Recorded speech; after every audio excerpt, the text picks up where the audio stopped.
My name is Oliver. I'm 27 years old. And if you had told me 10 years ago that I'd one day inherit my grandfather's entire estate, worth a jaw-dropping $3.5 million, I would have laughed in disbelief. Back then, I didn't even know if I'd make it through the week, let alone to a point in life where I'd be sitting in a lawyer's office with my estranged parents staring at me like vultures circling their prey.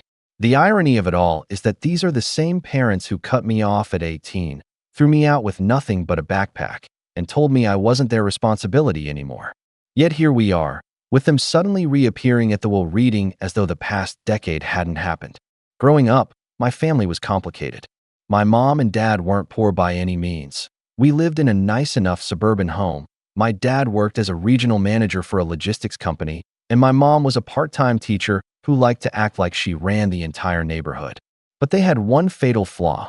Appearances were everything. My older sister, Claire, was the golden child. Straight A student, cheerleader, the one who never caused them trouble. She could do no wrong. I, on the other hand, was painted as the disappointment. I wasn't rebellious, not really. I just didn't fit their mold. I liked art more than football, books more than cars, and I had this stubborn streak that meant I questioned things they expected me to just accept. That, to them, was unforgivable. The cracks really started showing when I was a teenager. Anytime money was involved, it became a weapon. Claire got a brand new car for her 17th birthday, while I was told to be grateful for hand-me-downs. She got her college tuition fully covered, while I was told if I wanted to go, I'd better figure it out myself. And when I tried to push back, asking why things weren't equal, I got lectures about being a man and earning my place. My mom would roll her eyes and say things like, "Oliver, you've always been too sensitive.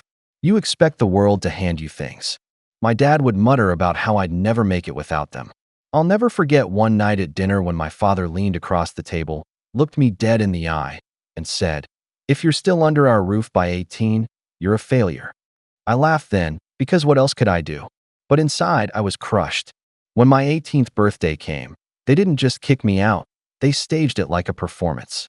They sat me down, told me they were cutting me off financially, and said, "It's time for you to learn the value of hard work." They gave me no money, no support, not even a safety net. I walked out of that house with a backpack, 2 changes of clothes, and a part-time job that barely paid enough for groceries. That night, I slept in the back seat of my car. Meanwhile, Claire was posting Instagram photos from her sorority house, smiling with a shiny new MacBook and a credit card from Dad. The only person who didn't abandon me was my grandfather. He was my dad's father, and he'd always been different from the rest of them. Where my parents saw weakness, he saw potential. Where they mocked me for being quiet, he said, "Oliver, that's because you think before you speak." He didn't care that I wasn't the athlete or the golden child. He saw me for who I was. He'd invite me over for weekends, feed me, let me crash on his couch when things got bad. I never told him the full extent of what my parents had done, but he wasn't stupid. He saw the tension. He saw how I flinched when my dad's name came up. And over the years, he became more of a father to me than my actual dad ever was. Fast forward nearly a decade. I'd built a modest life for myself. It wasn't glamorous. I worked long hours, saved where I could, and kept my distance from my family. Claire would occasionally send me smug texts about her vacations or her new house, just to remind me I was still beneath her. My parents? Silence. Unless, of course, they needed something. Then suddenly I'd get a call with my mom's syrupy voice. "Oliver, honey, how are you doing?" I knew better than to fall for it. I always kept my answers short. I wasn't going to be their backup plan. And then came the phone call I'd both dreaded and expected. My grandfather had passed away. It gutted me. Even though he'd been sick for a while, I'd convinced myself he'd pull through. Losing him felt like losing the only real family I'd ever had. When the lawyer called and told me I was expected at the will reading, I assumed I'd get maybe a watch or a letter, something sentimental. I didn't think for a second that I'd be the one inheriting everything. When I walked into that oak-paneled office, I froze. Sitting there, dressed like they were heading to a gala, were my parents and Claire. My mom's smile was wide, my dad's hand rested smugly on his knee, and Claire gave me this once-over like she was measuring how much I was worth now. I wanted to turn around and leave, but I forced myself into a seat. The air felt thick with their fake sweetness. My mom leaned over and whispered, "Don't worry, Oliver. We'll make sure the estate is taken care of properly. My dad added. Yeah, of course, we'll manage it for you.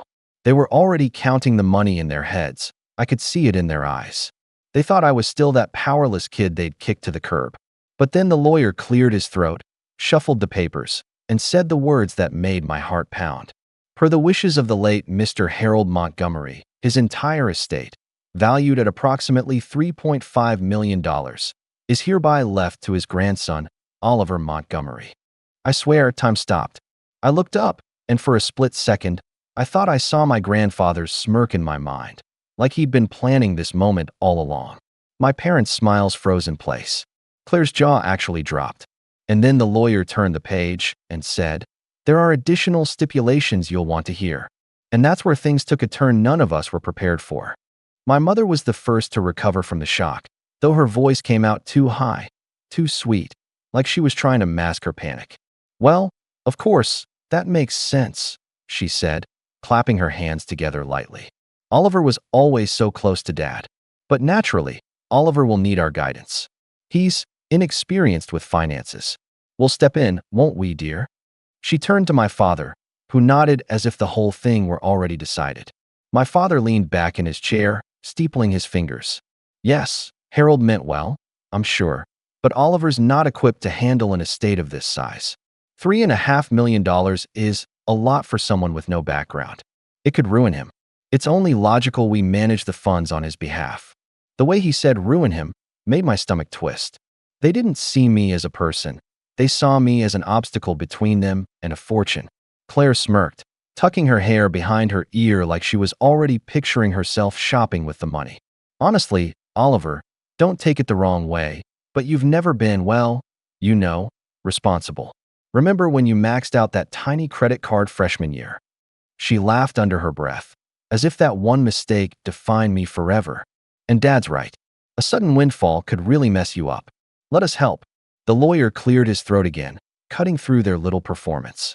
If I may, Mr. Montgomery specified very clearly that the estate belongs to Oliver alone.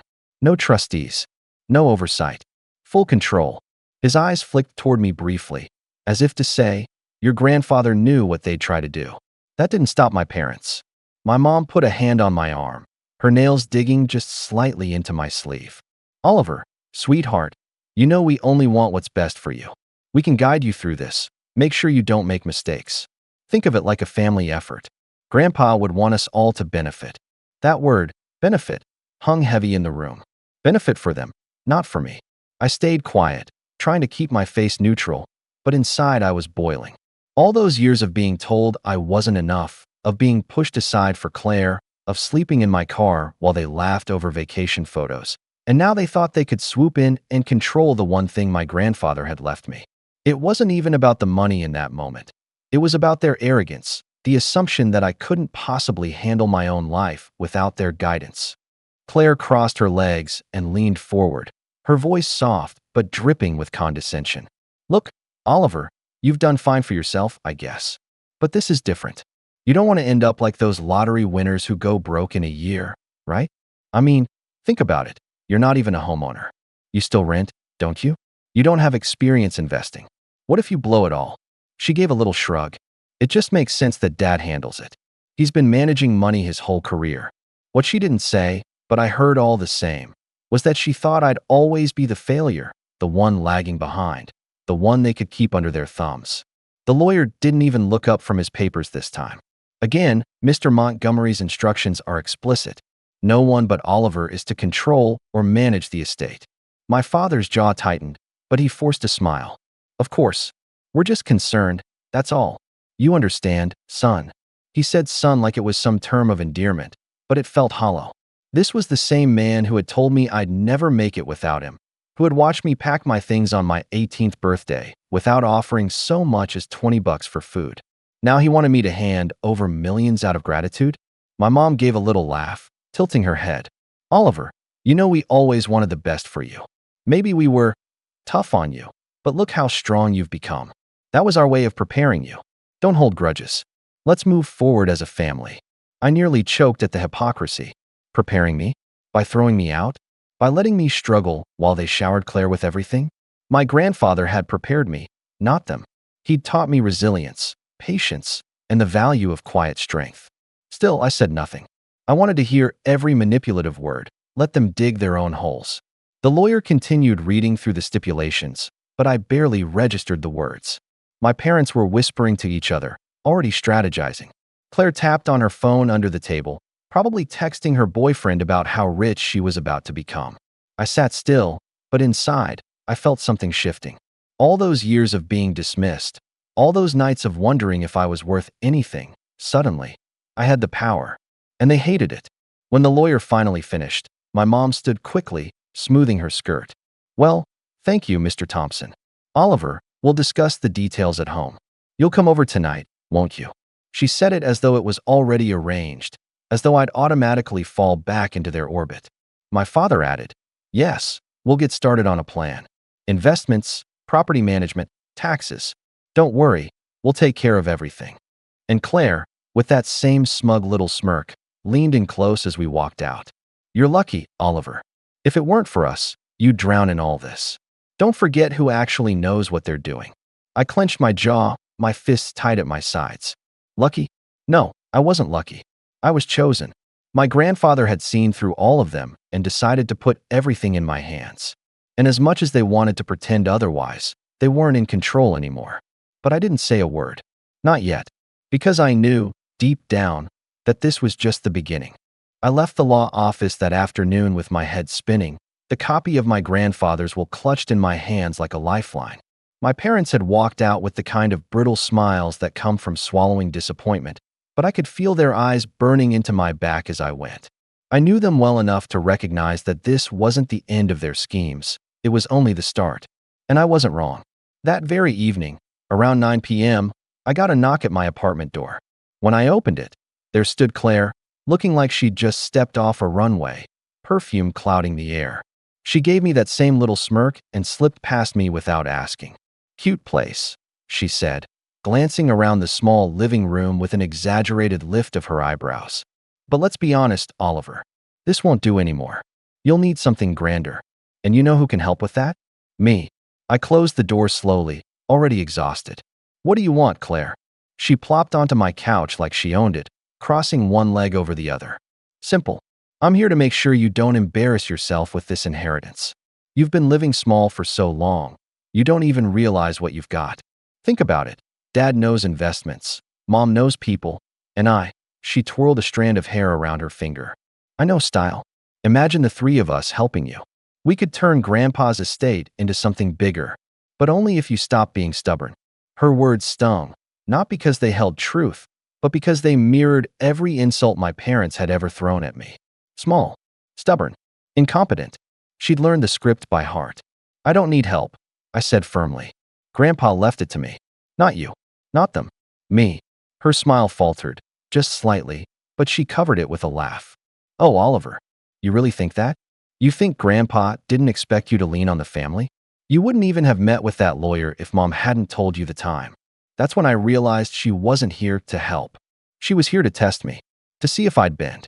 But the real betrayal came a week later. I got a call from the lawyer, his tone clipped. Oliver, I need to ask, did you authorize any changes to the estate account? My stomach dropped. No. What? There have been attempts to access the funds. Someone presented themselves at the bank as your representative. Luckily, the bank flagged it because of the stipulations in the will. But they were very insistent, claiming you had verbally authorized it. I knew immediately who it was. My parents. That night, I drove past their house. It looked exactly as I remembered. 2 cars in the driveway, the porch light glowing warmly, the picture of suburban comfort. I sat there in the dark, hands gripping the wheel, watching the home I'd been exiled from. And for the first time, I didn't feel sadness or longing. I felt cold, calculated, because this wasn't just manipulation anymore. This was theft. They were willing to break the law, to forge, to lie, just to strip me of what my grandfather had trusted me with. And then, as if the universe wanted to twist the knife, Claire texted me later that night. Don't be naive, Oliver. Money belongs in the hands of people who know how to use it. Be smart, or you'll lose it all. I stared at the message for a long time, my heart thudding in my chest.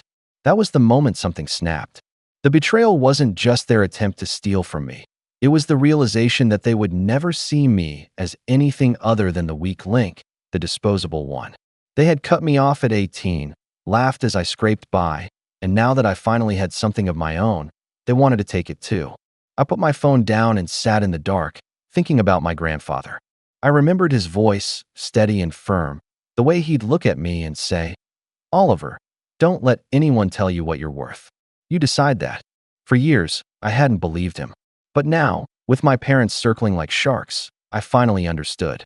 That night marked the turning point. I wasn't going to let them manipulate me anymore. And I wasn't just going to protect what was mine. I was going to make them regret ever underestimating me. But I had no idea just how far they'd go next, or how ugly the fight was about to become. The days after the bank incident were some of the darkest I'd lived through since the night I was kicked out at 18. At first, I thought I could just ignore my parents' schemes, cut them out completely, and move on with my life. But that's not how they worked. They had this way of clawing into every crack, forcing themselves into places they didn't belong, until you felt suffocated. I started noticing strange things. One morning, I went down to my car and found a deep scratch carved along the side. It wasn't random, it was deliberate, jagged, like someone had taken a key and dragged it from the front bumper to the taillight. Later that week, I got an email from my landlord saying they'd received multiple anonymous complaints about noise from my apartment. I lived alone. I barely played music, and I worked late most nights. It was obvious someone was trying to make trouble for me. And then came the whispers.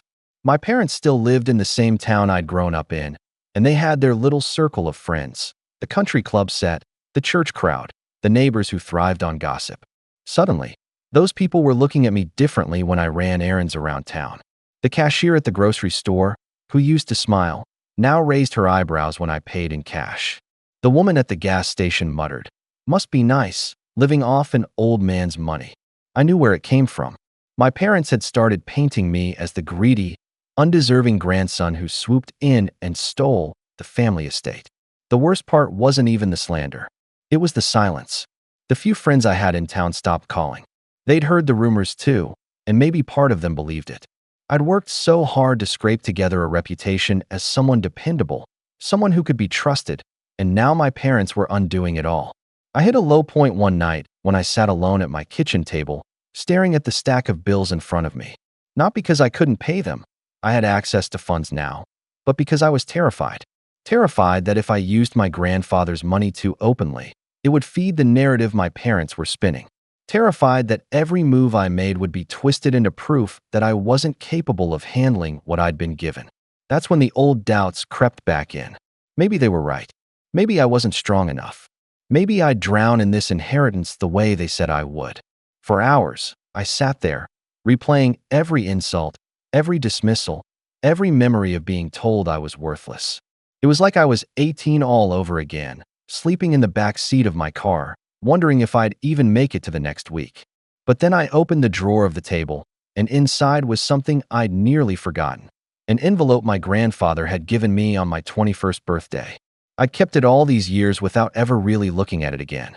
Inside was a letter, written in his firm, slightly shaky handwriting. "Oliver, if you're reading this, I hope you've learned by now that the world doesn't give you anything it tries to take. Don't let them.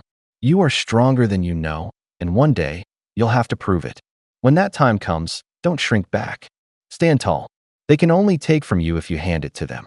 I read it over and over until the words burned into me. My grandfather had known. He had seen through my parents long before I ever did, and he had trusted me to rise above it. That night, something shifted in me. I was still at rock bottom, lonely, beaten down, overwhelmed, but I started to plan. Quietly, carefully. I began documenting everything. I kept copies of the bank's report about the attempted account access. I saved Claire's text messages. I wrote down every rumor I heard in town and where it had come from. At work, I started staying late, using the company's public computers to research estate law, trust funds, and property management. If they wanted to treat me like I was incapable, I was going to make sure I became the most capable person in the room. I didn't tell anyone what I was doing. I smiled when people sneered, stayed calm when my parents sent their little barbs, and acted like I was backing down. All the while, I was building something quietly beneath the surface. It was lonely, painful, Every day felt like walking a tightrope over an endless drop. But there was a strange power in the silence. For the first time, I wasn't reacting, I was preparing. And I had the distinct, unshakable feeling that my grandfather would have been proud. I didn't know when or how, but I swore to myself that the day would come when the balance shifted, when I'd stop being the target and start being the one holding the strings. I just didn't realize how quickly that opportunity would arrive, or how brutally my parents would try to force my hand. The shift didn't happen overnight, but once it began, it felt unstoppable, like a tide finally turning in my favor after years of being dragged under. I kept my head down, worked long hours, and poured myself into learning everything I could about handling wealth responsibly. It wasn't about the money itself, not really. It was about proving to myself that I wasn't the helpless child my parents had always claimed I was. The first real turning point came when I hired a financial advisor. Not someone flashy or connected to my parents' world, but a quiet, meticulous man named Richard who had been recommended through a coworker. He wasn't impressed by the size of the estate, and he didn't treat me like a child. He sat across from me with a yellow legal pad, asked careful questions, and listened to my answers without judgment. By the end of our first meeting, he handed me a simple plan: investments diversified, taxes covered, long-term security built in. "You're more than capable," he told me as we shook hands. "You just needed someone to confirm it." Those words lit something inside me. For the first time, I felt like I wasn't just holding on to my grandfather's gift out of fear, I was building on it. I used part of the estate to buy a modest home in a quieter part of town. Nothing ostentatious, nothing my parents could sneer at as showing off. But it was mine. Walking through those empty rooms the first night, I stood in the middle of the living room and just let the silence wash over me. No one could throw me out here. No one could tell me I didn't belong. The keys in my pocket were proof that I'd finally carved out something real. At work, too, things started to change. I'd been just another name on the payroll, but now, with the weight of my grandfather's letter in the back of my mind, I started pushing harder. I volunteered for projects, stayed late, delivered more than people expected. Slowly, people began to notice. A promotion came, small, but significant. My boss told me, "You've got leadership in you, Oliver. You just need to believe it yourself." I didn't broadcast any of this. I knew better than to let my parents catch wind of how well things were going. But inevitably, word trickled out. Small-town gossip had a way of circling back, and soon enough, I started hearing whispers that only fueled me more. "He bought a house. He's got a new job title." Maybe Harold knew what he was doing after all. The rumors my parents had spread were starting to crack, replaced by something else. Respect, even if grudging. And that respect terrified my parents more than anything. One evening, Claire showed up at my new house uninvited. I didn't let her pass the porch. She stood there in heels, arms folded, her expression caught between disbelief and irritation. "Nice place," she said flatly. "Did you decorate it yourself? Or did you finally get someone to hold your hand?" I didn't bite. I just leaned against the doorframe and said, "I'm doing fine, Claire. Better than fine." Her eyes narrowed. "Don't get cocky, Oliver. You think one house and a job promotion means you've won? Dad's already looking into ways to." She stopped herself, biting her lip. But I caught it. "Dad's already looking into ways to" what? Regain control? Undermine me? It didn't matter. I knew then that they hadn't given up. And that's when I realized my rise wasn't just about survival anymore. It was about positioning. Every step forward was leverage. Every success was a weapon they couldn't take from me. I began aligning myself with people outside of my family's reach. I joined a local charity board in my grandfather's name, honoring the work he'd quietly done for years. I networked with people who respected my grandfather, who remembered his integrity and generosity. With each handshake and each connection, I was weaving a net of support around myself, one my parents couldn't break with gossip alone. Inside, I was still cautious, still carrying the scars of those early years. But for the first time, I felt a quiet confidence building. My parents had expected me to stumble, to drown in responsibility. Instead, I was learning to swim in deeper waters than they ever imagined. Still, I kept my preparations hidden. I knew the storm wasn't over. If anything, it was gathering. And when it broke, I wanted to be ready, because I could feel it coming. My parents weren't the type to accept defeat quietly. They'd tried manipulation, they'd tried theft, they'd tried slander. None of it had worked. The next move, I knew, would be bigger, more desperate. And when it came, I had to be in a position not just to defend myself, but to strike back.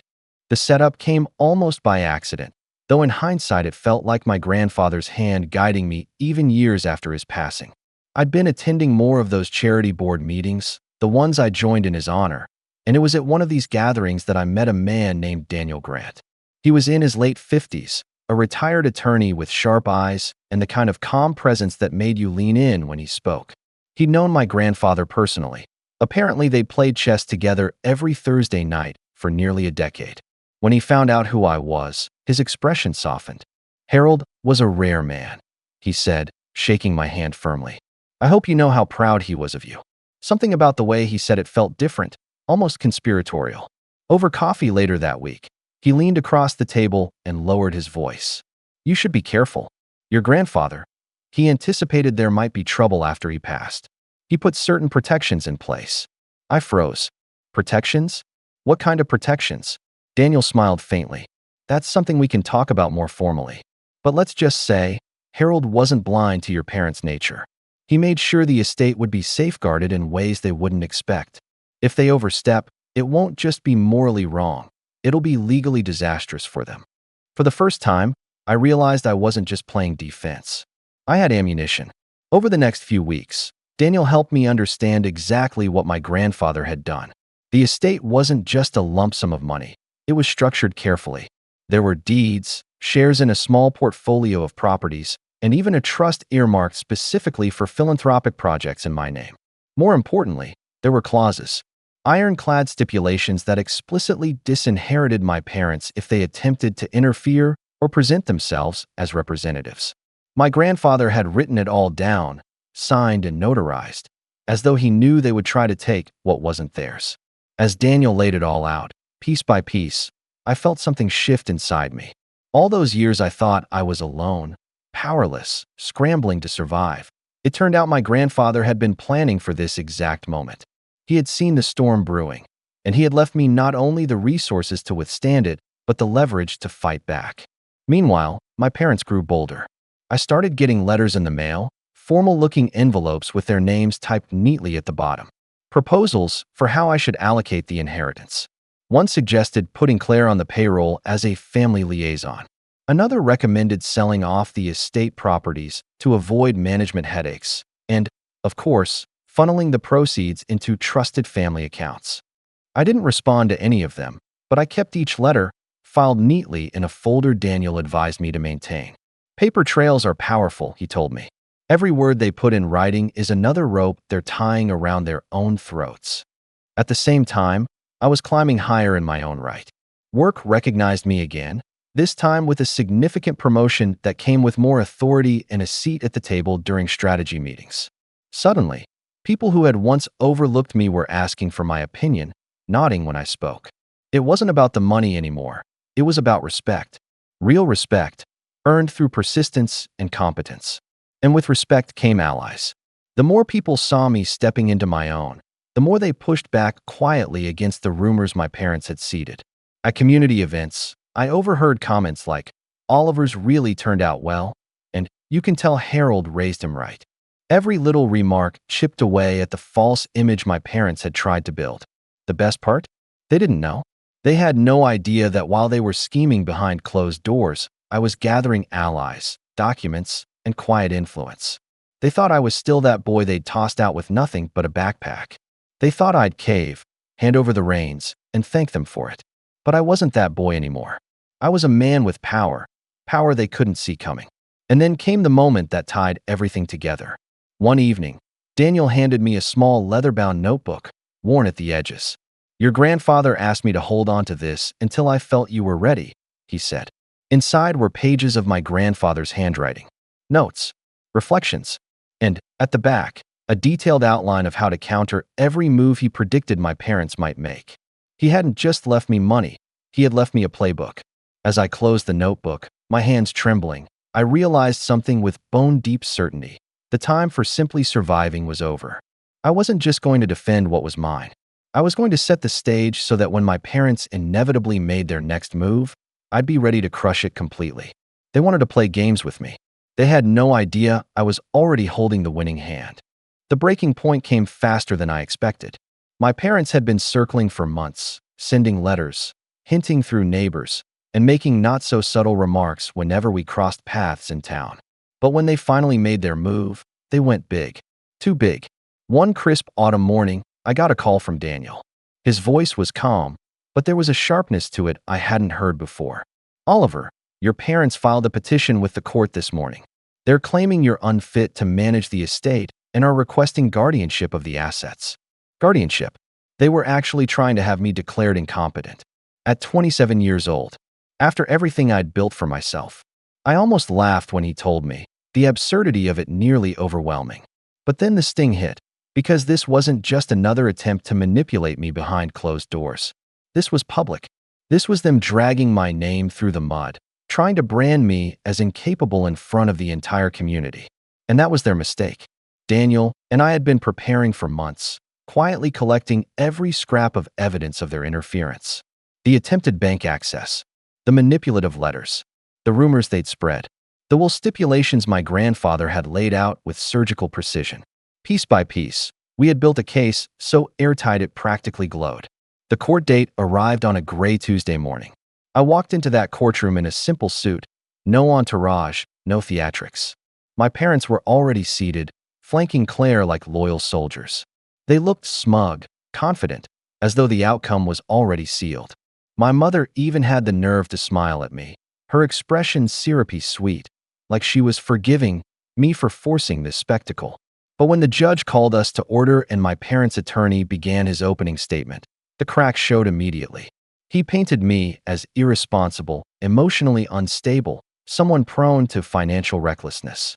He cited my lack of experience and my modest background. Claire nodded dramatically at each point, playing her role to perfection. And then it was our turn. Daniel rose slowly, his presence commanding without needing to raise his voice.